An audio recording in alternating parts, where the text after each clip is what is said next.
دعا کے لیے روزری یا موتیوں کی کسی مالا کا استعمال بائبل کی تعلیمات کی بنیاد پر نہیں ہے۔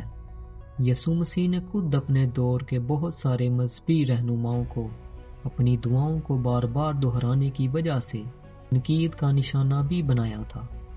حقیقت تو یہ ہے کہ یسوع مسیح نے اپنے شاگردوں کو خبردار کیا اور متی 6 باب اور اس کی 7 آیت میں حکم دیا کہ دعا کرتے وقت غیر قوموں کے لوگوں کی طرح بک بک نہ کرو، کیونکہ وہ سمجھتے ہیں کہ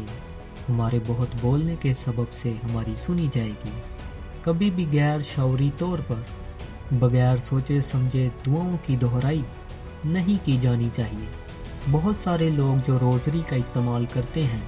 وہ لوگ یہ دعویٰ کرتے ہیں کہ روزری ان کی توجہ اپنے آپ سے ہٹا کر یسوع مسیح پر لگانے میں مدد دیتی ہے، لیکن یہاں پر سوال توجہ کا نہیں ہے،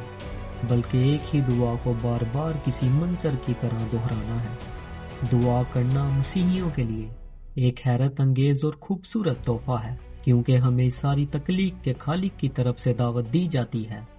کہ ہم دلیری کے ساتھ اس کی حضوری میں آئیں۔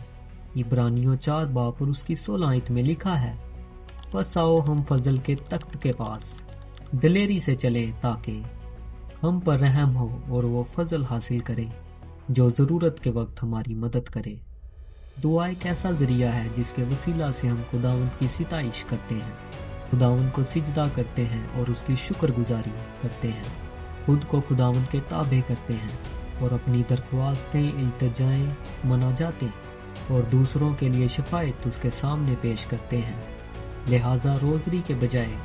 دعا کرنے کا وہ پیٹرن آزمائیں جو کلام مقدس کی تعلیمات سے منسلک ہو،